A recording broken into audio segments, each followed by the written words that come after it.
Okay, let's talk about online shopping.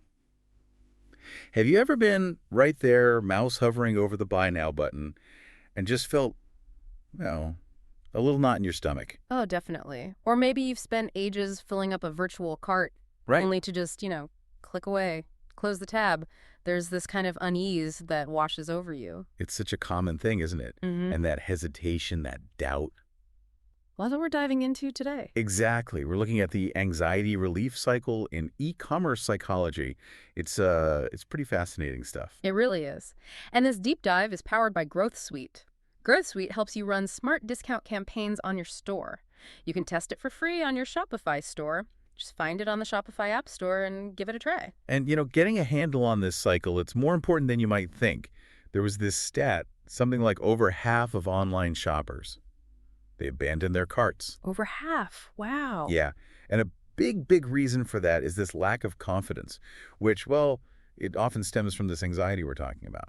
So whether you're maybe running a business and want to figure out how to improve those conversion rates, or maybe you're just curious about your own shopping habits, why buying things feels kind of complicated sometimes. Then you're definitely in the right place. Right. So our mission today is to really unpack purchase anxiety. We want to understand how it works, what's going on in our brains. Uh-huh. And the different ways it shows up, the different types of anxiety. Exactly. And crucially, what we can actually do about it.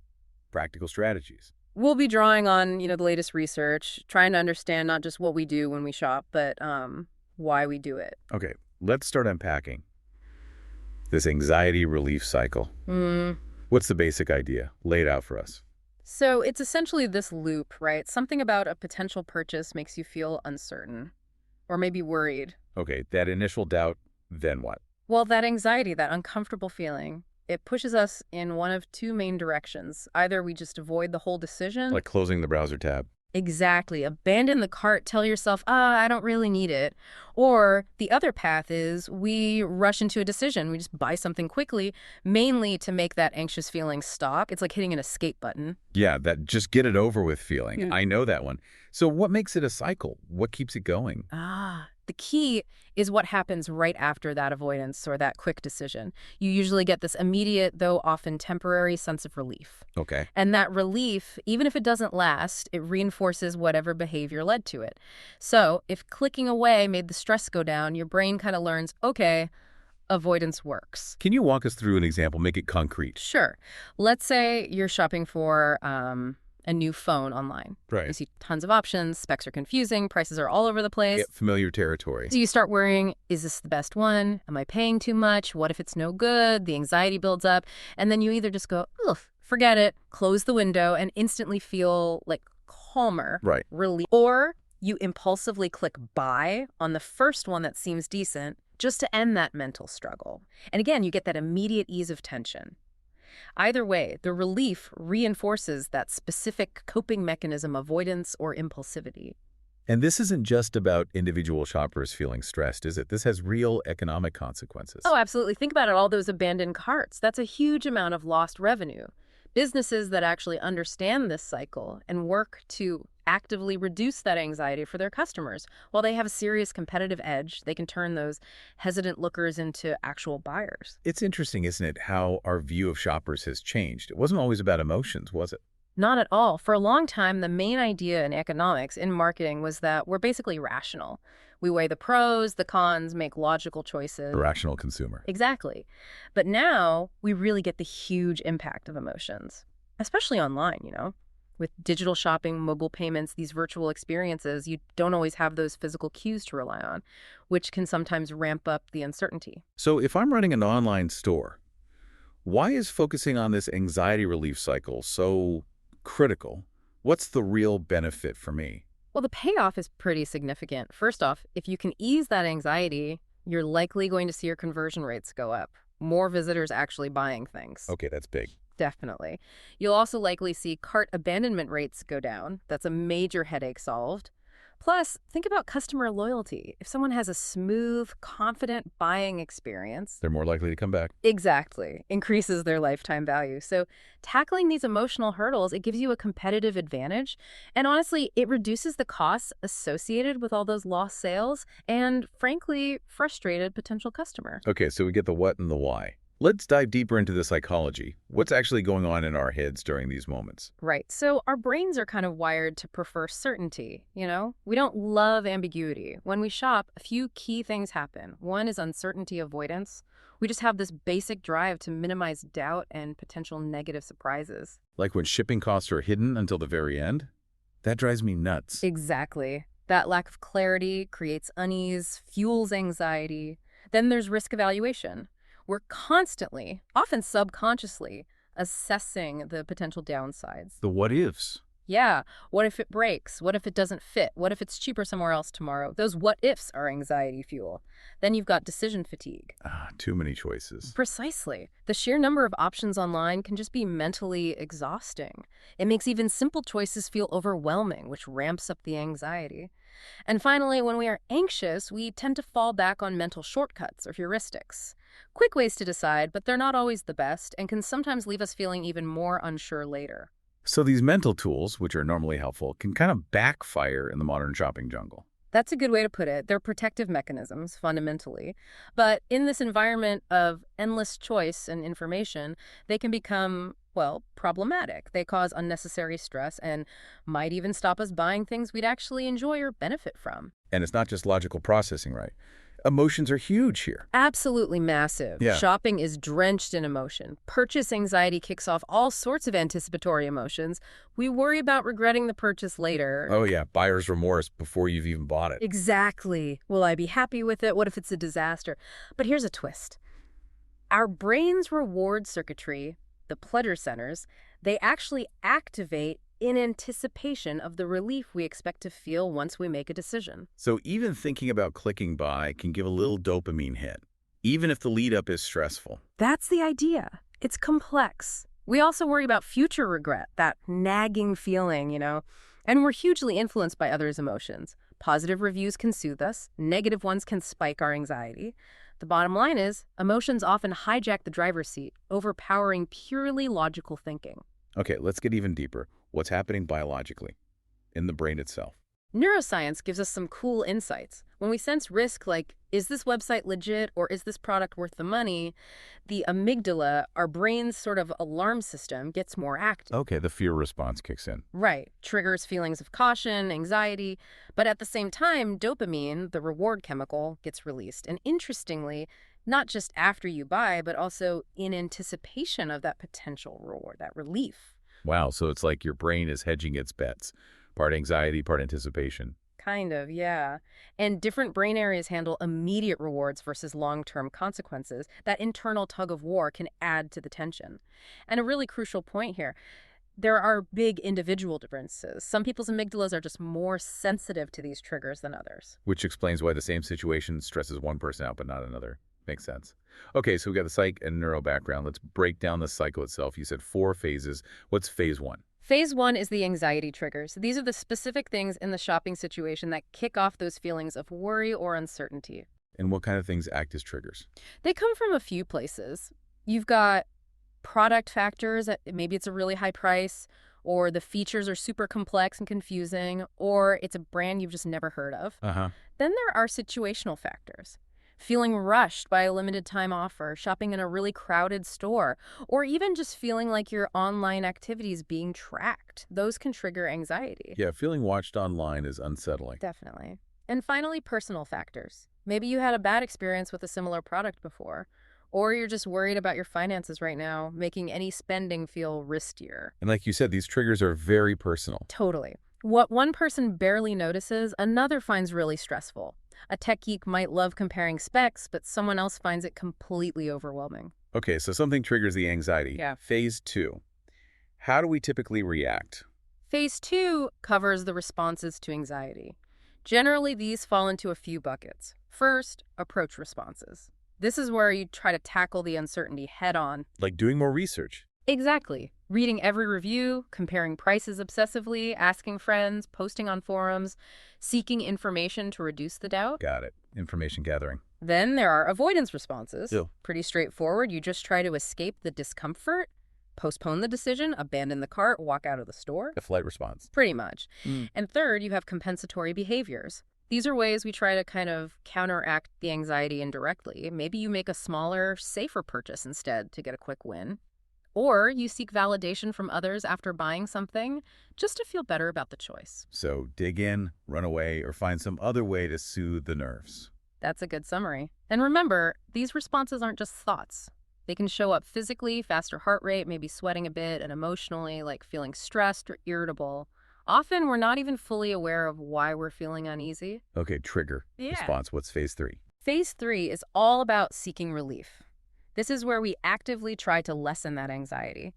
The most obvious way is making the decision, finally clicking buy, or deciding, no, not this time. Dead enclosure. Exactly. We also seek relief through things like finding social proof, positive reviews, testimonials, seeing that lots of other people bought it. That makes us feel safer.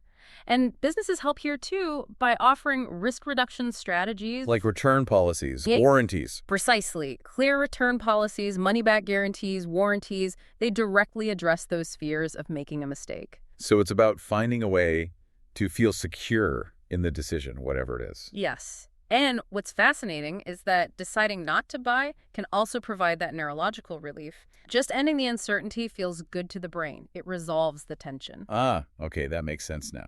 The brain just wants the uncertainty to stop, which leads to the final phase. Phase 4, reinforcement. This is where the relief you felt in phase 3 actually shapes your future behavior. How so? Well, if avoiding the purchase made you feel instantly better, you're more likely to use avoidance next time you feel anxious about buying something. If that quick, impulsive purchase gave you that dopamine hit of relief, maybe you become more prone to impulse buys. And if researching helped you feel confident? Then you might become a more research-heavy shopper in the future for similar things. These experiences basically train our brains, creating these habitual responses to purchase anxiety. Wow, it's a powerful loop. Yeah. Okay, we've got the cycle down. Let's really focus on those triggers now. You mentioned different types of anxiety earlier. Right. We can generally group purchase anxiety into 4 main categories. The first is information-related anxiety. This is all about uncertainty or problems with the information we have or don't have. Like feeling lost in the details. Exactly. Information overload is a big one. Just too many options, too many specs. It leads to analysis paralysis. But the opposite is also true.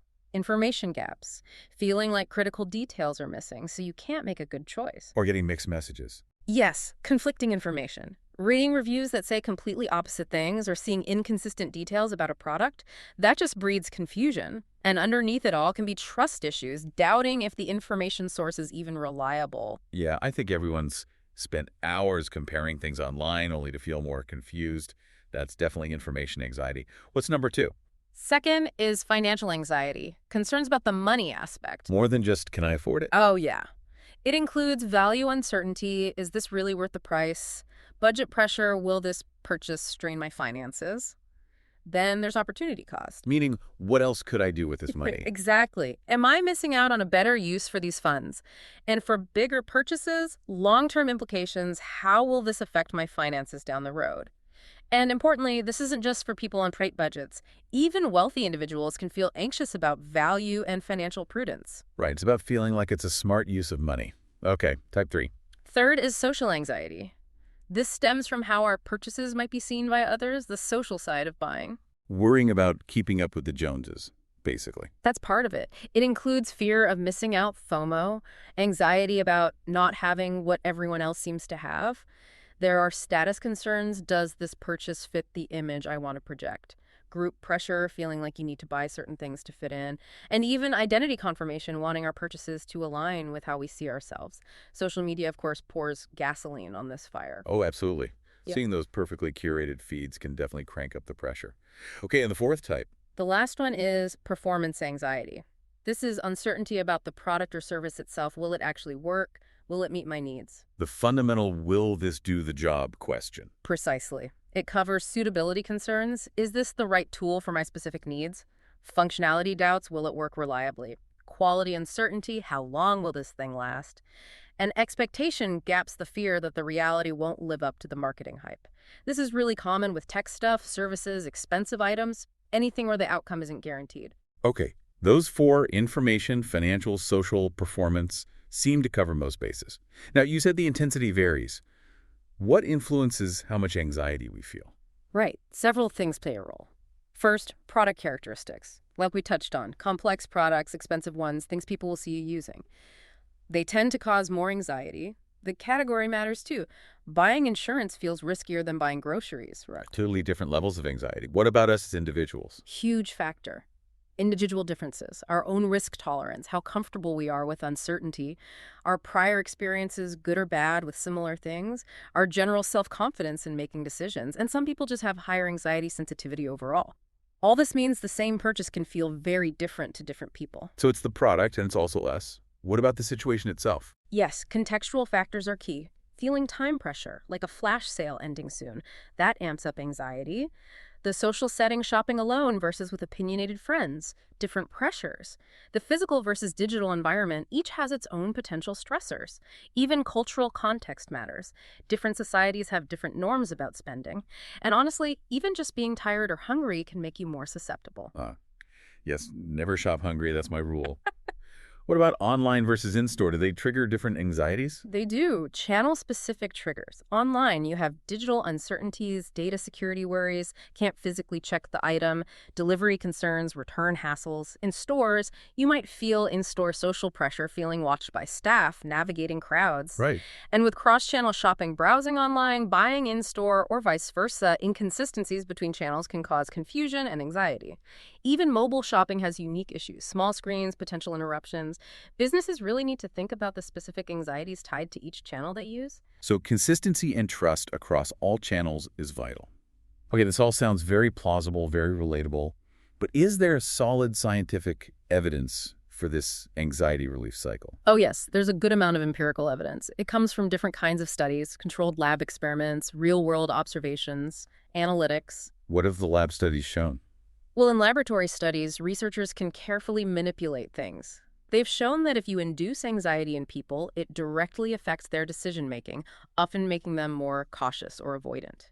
A/B tests on websites constantly show that adding anxiety reducers like trust seals or clear return info boosts conversion rates. So you can directly measure the impact of those changes. Exactly.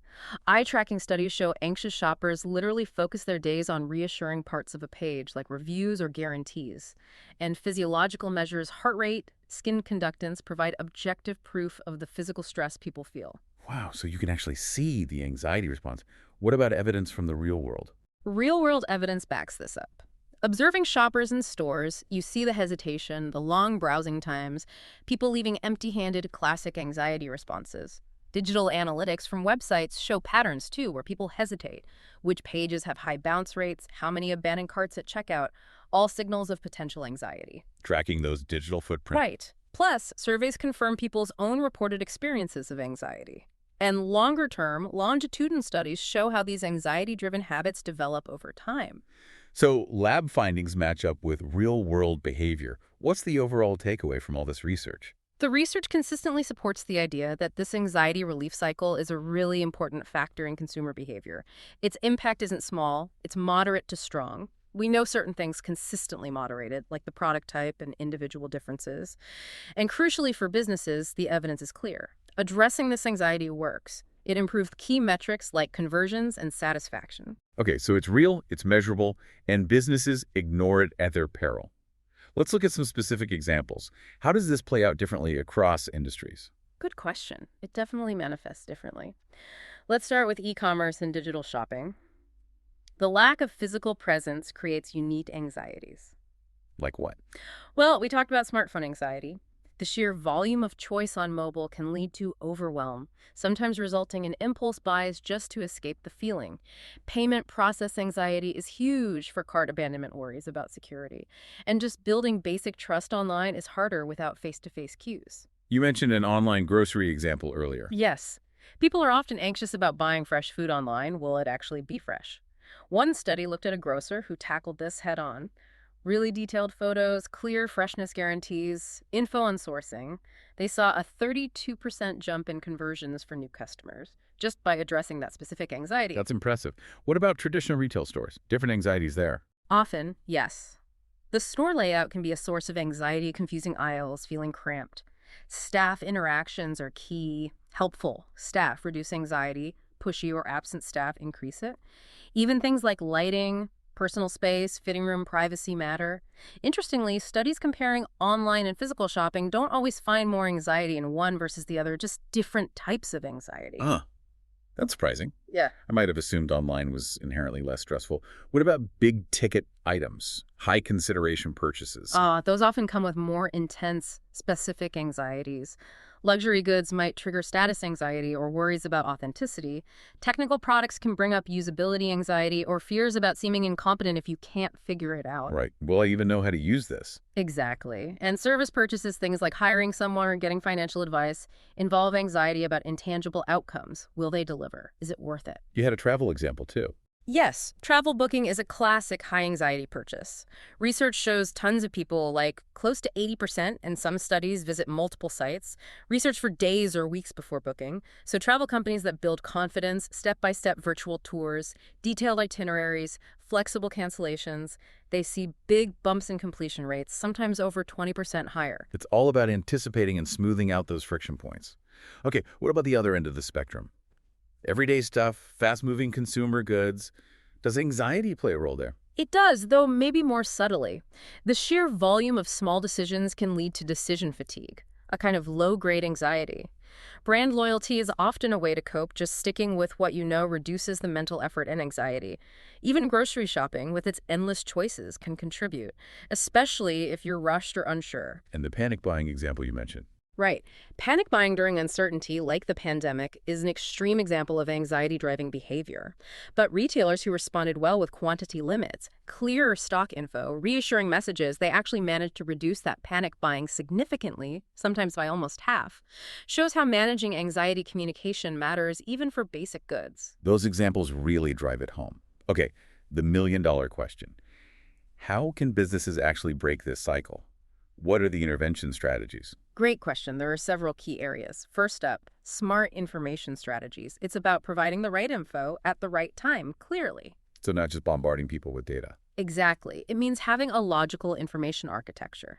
Strategically placing social proof, like reviews where people need reassurance. Using helpful recommendation systems or comparison tools. Presenting technical specs simply. The goal is empowerment through clarity, not overwhelm. Quality over quantity and timing. Got it. What else? Providing excellent support and engagement, that human touch, even digitally, can be a powerful anxiety reducer. How does that work online? Offering strategic human interaction at key moments, maybe live chat during checkout. Using AI chatbots for instant answers to common questions. Building a community where customers can help each other. And crucial, strong post-purchase support to ease worries about problems later.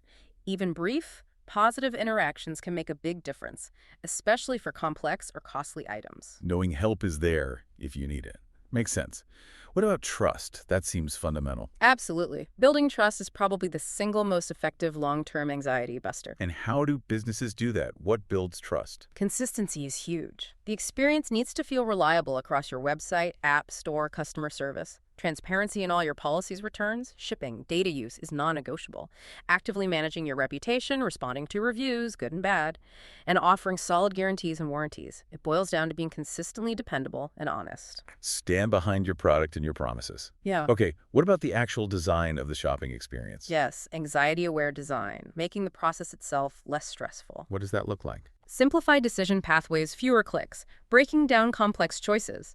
Using progressive disclosure, showing information gradually. As needed, not all at once. Clean, intuitive interfaces, especially for mobile. Displaying trust badges clearly, basically removing friction and making it feel safe and easy. User testing is key here to find those specific anxiety points in your flow. Making it seamless and reassuring. Yeah. Okay, so if a business does all this, how do they know it's working? Yeah. How do you measure if anxiety is actually going down? Good point. You need to measure. You can use a mix of quantitative and qualitative methods. What are the quantitative ways? Isn't it? The numbers. You can use validated anxiety scales and surveys, track behavioral indicators like time on page, number of pages visited before purchase, cart abandonment rates, use digital analytics to monitor bounce rates, check out completion rates, run A/B tests comparing different designs or messages to see what improves conversion. These numbers help spot trends and track progress. Okay, data tells part of the story. What about the qualitative side? Understanding the why. Qualitative assessment gets you richer insights into the experience. You can do in-depth interviews with customers. Observational studies watching people shop either in person or via screen recordings. Customer journey mapping that includes emotional states at each step. And think aloud protocols where people narrate their thoughts while shopping online that gives you real-time anxiety feedback. So really listening and watching to understand their feelings. Is there a best approach? The best is usually an integrated approach. Combine methods. Maybe track heart rate and ask people how they feel during user testing. Do longitudinal studies tracking anxiety and behavior over time. Combine real-time data with the post-purchase feedback. Mix lab studies with real-world data. Putting it all together gives the most complete picture. It sounds like continuous learning about your customer. Looking ahead, where is this field going? What are the future research areas for purchase anxiety? It's definitely evolving. Emerging technologies are a big area. Think about voice commerce shopping without visuals could create new uncertainties. Augmented reality, how accurate are those virtual try-ons? AI recommendations, concerns about manipulation, biometric payments, privacy fears. Research needs to anticipate these new anxieties. Interesting challenges ahead. What about globally? Is anxiety universal? Not entirely. Global and cultural perspectives matter. Different cultures have different views on spending, risk, social pressure. Emerging markets might have unique triggers. Businesses need to think about localization versus standardization. And cross-border e-commerce has its own set of anxieties around shipping, returns, trust. So context is everything. Any gaps in the underlying theory? Yes, there's room for theoretical development. We need more comprehensive models integrating all the factors, more neurological investigation into the brain specifics, better understanding of the long-term effects of these anxiety patterns, and more interdisciplinary research, psychology, neuroscience, marketing design, all working together. Lots more to explore. Okay, let's bring it home. What are the key practical takeaways for businesses right now? Okay, practically speaking, first, strategy development. Do an anxiety audit of your customer journey. Find the pain points. Then, develop an anxiety management strategy with specific actions. This needs cross-functional solutions, marketing, design, service working together, and crucially, measure the ROI. Make anxiety management a strategic priority. Integrated into the business plan.